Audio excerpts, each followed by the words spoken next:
और दुर्भाग्य देखो सबसे ज्यादा हिंदू इस देश के अंदर, लेकिन हिंदू क्यों नहीं दिखाई देता? क्योंकि सब जातियों में बटे हुए हैं। पहले तो जाति का दंश, फिर संप्रदायों का दंश, फिर उसमें भी तमाम तरह के, हम इस परंपरा के, हमारे गुरुदेव ये हैं, हम इस परंपरा के हैं, और इतने सारे बहरूपीय देश में घूम रहे हैं कि वाकई में कई बार पीड़ा लगती है, कई बार पीड़ा लगती है। अब मैं यहां से बहुत सारे लोगों का नाम ले दूं ना, तो कल मेरे बहुत सारे लोग पीछे पड़ जाएंगे, पर मुझे चिंता नहीं है। अब आपके यहाँ पे कुछ दूरी पे 10-12 किलोमीटर की दूरी पर आप सब लोग वहां सेवा करने के लिए जाते हो, समझ गए होंगे मेरी बात को, जाते हो। वो क्या कहते हैं कि आपकी देवी हमारे वहां पर बुहारी लगा रही है। हाँ, एक और वो जगह जगह वो प्रजापतियां घूमते हैं। तुम्हें जो राम और कृष्ण से विलग करे, समझ लो वो तुम्हारा दुश्मन है। जो तुम्हें राम और कृष्ण से विलग करे ना, समझ लो वो तुम्हारा दुश्मन है, चाहे वो तुम्हें 56 भोग क्यों ना खिला रहा हो। आज तक इस देश में ऐसी राजनीतियां हुई कि हमें फ्री में बांटा गया और हमारा वोट बटोरा गया। ये किसके कारण? हमारा वोट बिकाऊ हो गया। नहीं तो हम सरकारों से क्या मांगते कि आप हमारे देश में धर्म की स्थापना करो, हमारे हॉस्पिटल अच्छे हो, हमारे विद्यालय अच्छे हो, हमारी संस्कृति अच्छी हो। क्योंकि धर्म रहेगा तो हम रहेंगे, धर्म गया तो हम गए, हमारी पहचान तो हमारे धर्म से है। लेकिन इस देश में हिंदू को गाली देकर के राजनीति की गई। अभी आप देखो काशी में जाओ, कितना दिव्य लगता है, लगता है कि नहीं लगता? आप अयोध्या जी में जाओ, अभी आप देखो, बुरा मत मानना, गांव गांव के अंदर भाई भाई से बोलने को राजी नहीं है। कारण क्या है? सिर्फ दौलत, खेत, इस पे ज्यादा चला गया कि इस पे कम चला गया। लेकिन आप देखिए कि हम 2 बिलास्त भूमि के लिए भाई भाई को कोर्ट कचहरी के चक्कर लगवा देते हैं, नाको चने चबाने के लिए मजबूर कर देते हैं। वहीं हम सबके पूर्वज प्रभु राम कथा के राम जी तो 14 वर्ष के बाद वनवास से लौट आए थे, पर जिनकी कथा हम गली गली सुनाते ना, उनको 550 वर्ष से अधिक अपने घर पहुंचने में लगा। और किस लिए लगा? क्या सुप्रीम कोर्ट ये निर्णय करता कि रामलला की जमीन है कि नहीं? ये तो हम सब जानते ना थे ना कि ये रामलला की, अयोध्या किसकी है। आप हजारों वर्षों सालों से आप दीपावली मनाते आ रहे हो। दीपावली की छुट्टी क्यों होती है बताओ ना, किस लिए होती है? वर्षों से दीपावली की छुट्टी मन रही है ना, हम सब छुट्टी मनाते हैं ना, पटाखे जलाते हैं, दिए जलाते हैं, मिठाइयाँ खील बताशे, लक्ष्मी जी की पूजा करते हैं ना। क्यों करते हैं? क्योंकि प्रभु राम 14 वर्ष के बाद वनवास लौट करके अयोध्या आए थे ना। लोगों ने क्या कह दिया, अरे ये तो मंदिर मस्जिद का विवाद है। अरे मंदिर मस्जिद का विवाद कहां से आ गया भैया, बताओ ना।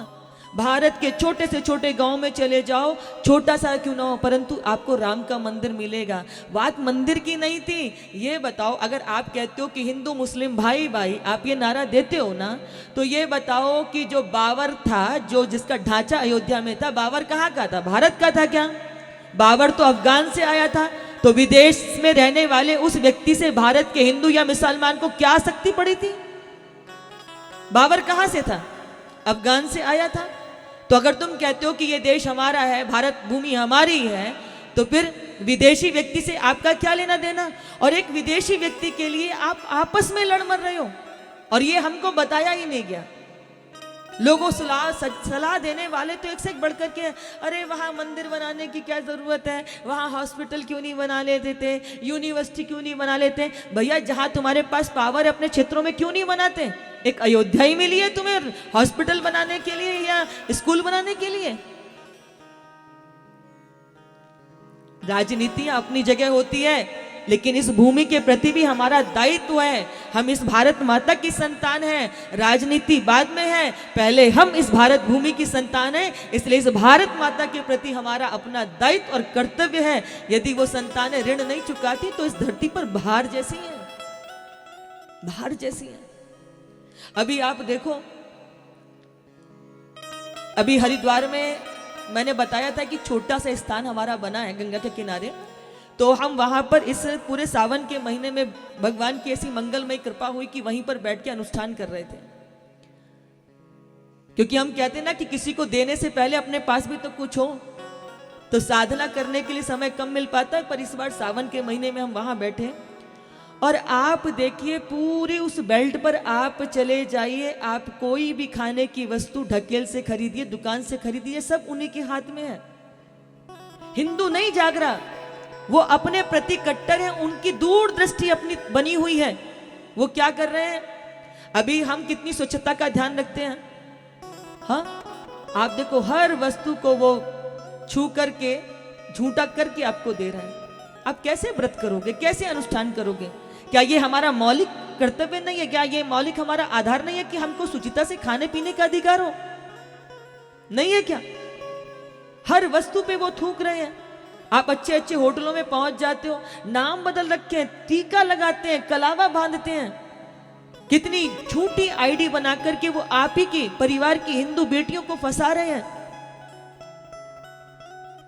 पहले उसका धर्म नष्ट हो जाता है, पिता को मजबूरी में विवाह करना पड़ता है और वो पहले से ही न जाने कितना विवाह कितने निकाह करके बैठा हुआ है। हिंदू को एक विवाह करके दूसरा विवाह करने के लिए कोर्ट कचहरी में जाना पड़ेगा, वकीलों को पैसे देने पड़ेंगे और वो एक बार कहते हैं तलाक तलाक तलाक, तो तलाक हो गया। देश एक है, कानून अलग अलग है। हम कानून से चलेंगे, वो अपने इस्लाम से चलेंगे। कारण क्यों है ऐसा? क्यों है बताओ, क्यों है? क्योंकि वो इकट्ठे हैं और हम बटे हुए हैं।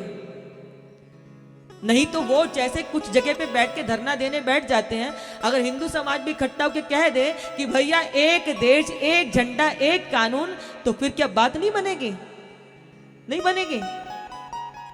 हम मस्त हैं, हम दो हमारे दो,